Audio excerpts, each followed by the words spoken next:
Kristo and Vaga, Estonian Member of Parliament. Mr. Vaga, hello to you. Thanks for joining. Good afternoon. Good afternoon. My first question. Well, being born and raised in Latvia, myself, I understand clearly the position of the Baltic states. No Soviets anymore. That's enough. And Lithuania just days ago just withdrew from the International Convention of the Non-Use of Cluster Munitions in terms of rearming and getting ready for, let's put it straightforward, very probable Russian aggression in any way. What is Estonia doing now these days?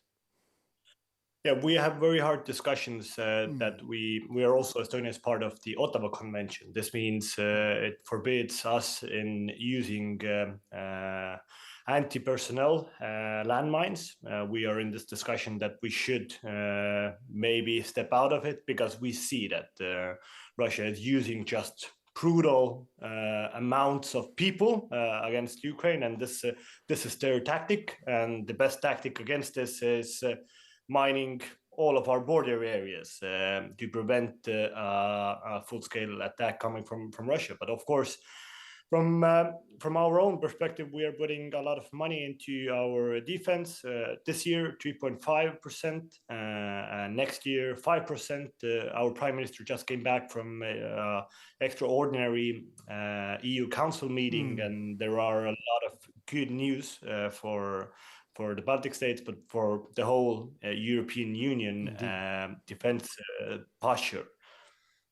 Well, in terms of this good news, what do you think about that rearm initiative? What would it mean for Baltic states? We will know later on. But it seems to me that every cloud has a silver lining in it. And Mr. Trump, I hate to say it, but Europeans were there for 3 years, and Trump is right for asking, where were you for these 3 years? I just took the grounds that you left. And now Europe is awakening, and my previous guest has said it was bad policy after bad policy. Now it's getting better. Am I flattering myself? Am I wish thinking? Or do you see it that way just also?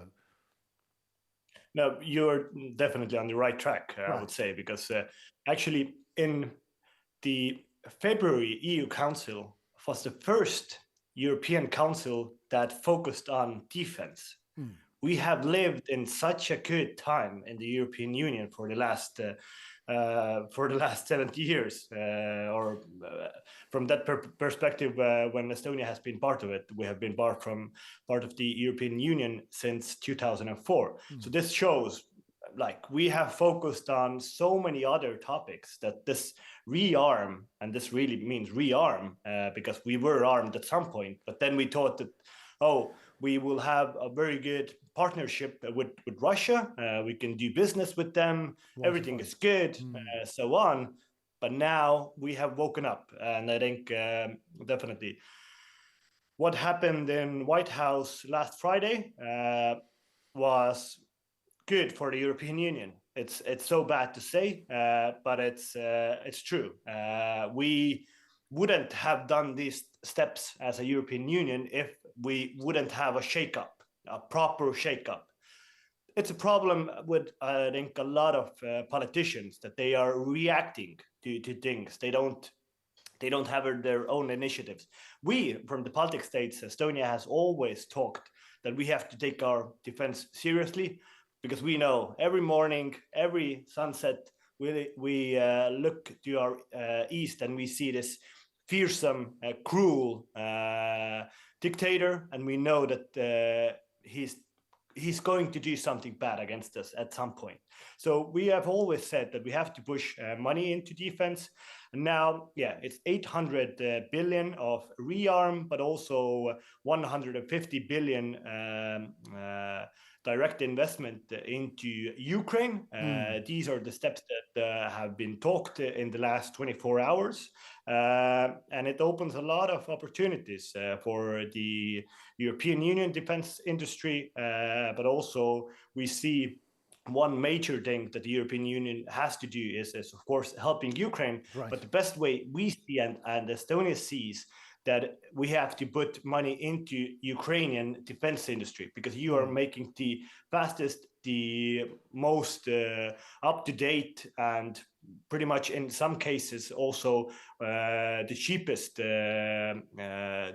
in the defense industry, because your defense industry is fueled by the will to live, not to make money. European defense industry is to make money. It's corporate, but you are doing so much more, and this. So we have a possibility that the European Investment Bank will really put a lot of extra money into Ukraine. At least Germans think so, just to align with your thoughts. Rheinmetall is here, and Rheinmetall is always making money and good military just as well.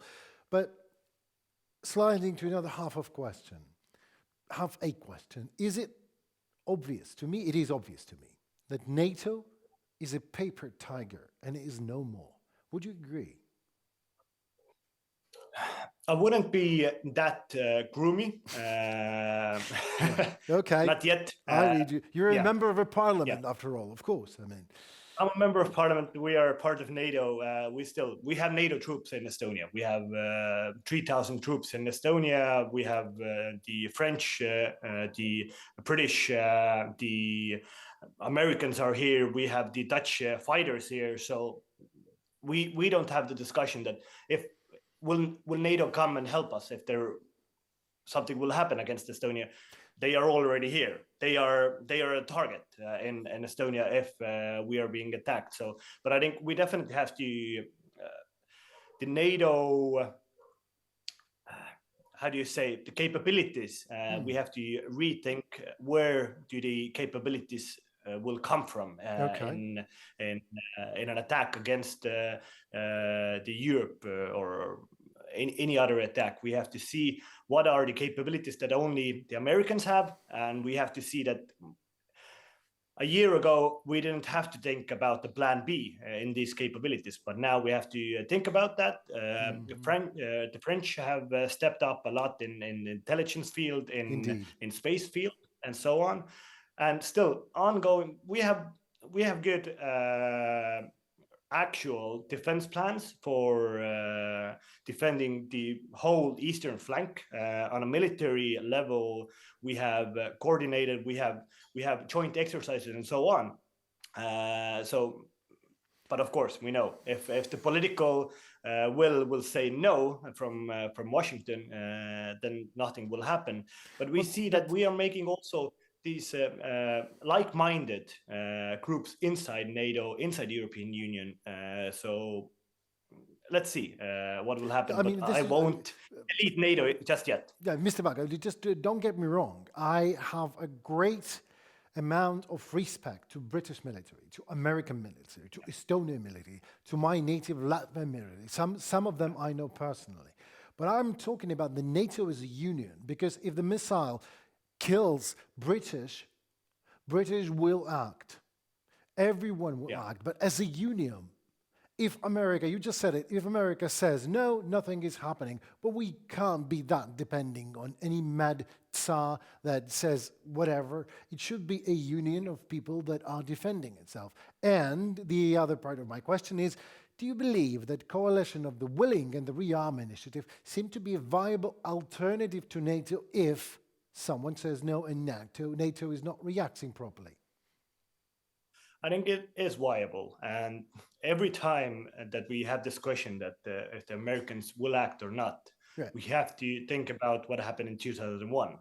We acted. Estonia acted. When Washington said, let's evoke the Article 5, Estonian troops went side by side in the fight against terrorism with American troops. Per capita, Estonia had the largest amount of losses in that war. We have to, from Estonian perspective, we have to always tell this to the Americans that we help them when they needed help. They have to help us when we need help.